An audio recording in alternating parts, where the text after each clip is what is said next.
আসসালামু আলাইকুম। Welcome back to my channel এসা ইসলামিক থট। আজকের এই দোয়া কবুলের গল্পটি হচ্ছে সবর এবং ধৈর্যের ফল। এক বোনের দীর্ঘদিন পর দোয়া কবুল হয়েছে।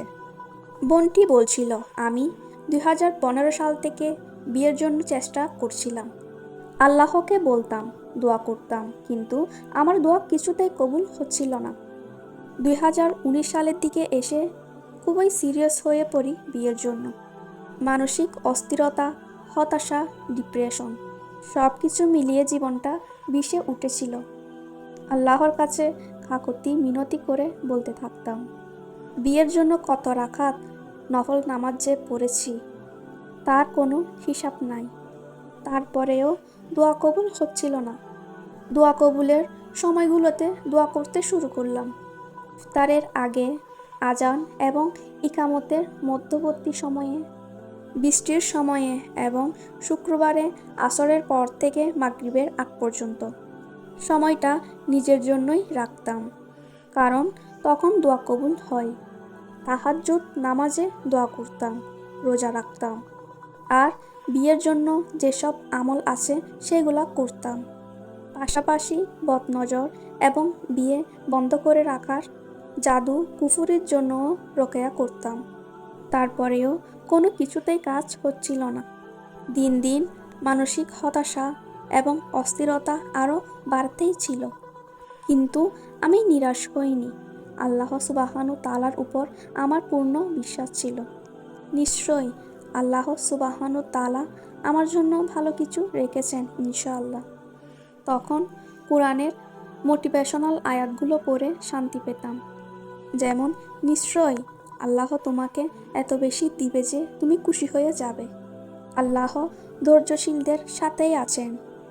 আয়াতগুলো পড়ে মনোবল ফিরে পেতাম। একে তো বিয়ে হচ্ছিল না, এর জন্য অস্থিরতা, আবার আমার উপর বদনজরও ছিল। সব কিছু মিলিয়ে আমার প্রায় মরণাপন্ন অবস্থা।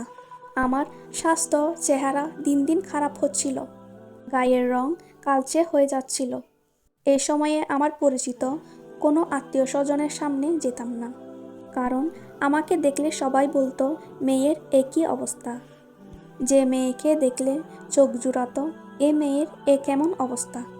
আমি আল্লাহর সাথে কানেক্টিভিটি আরও বাড়িয়ে দিলাম। আল্লাহর ইবাদত করা ছাড়া আর কোনো কিছুতেই শান্তি পেতাম না।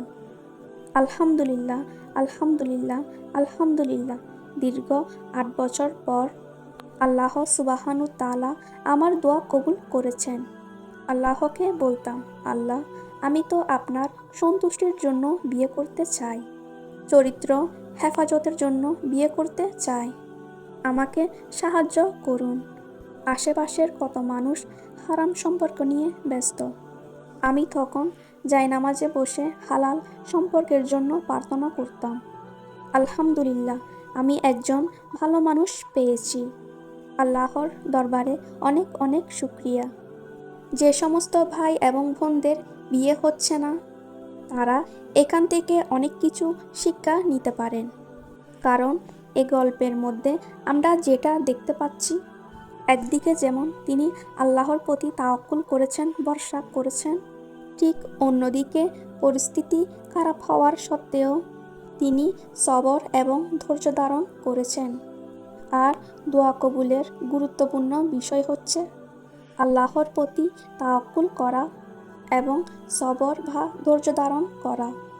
এ দুটো জিনিস যদি কারো মধ্যে থাকে, তাহলে পরিস্থিতি যতই খারাপ হোক না কেন, তার দোয়া অবশ্যই কবুল হবে। তাই এ বোনের কাছ থেকে আমরা অনেক কিছুই শিক্ষা নিতে পারি। তিনি এত খারাপ পরিস্থিতি থাকার পরেও আল্লাহর প্রতি ভরসা করেছিলেন এবং সবর করেছিলেন, ধৈর্য ধারণ করেছিলেন। প্রিয় দিনী ভাই এবং বোন, পরিস্থিতি যত খারাপ হোক না কেন, দাঁতে দাঁত চিবিয়ে হলেও ধৈর্য ধরবেন, সবর করবেন। দেখবেন আল্লাহ তাআলা সাময়িক কিছু কষ্ট দিলেও পরিস্থিতি এমনভাবে পরিবর্তন করে দিবেন যা আপনি কখনো কল্পনা করতে পারবেন না।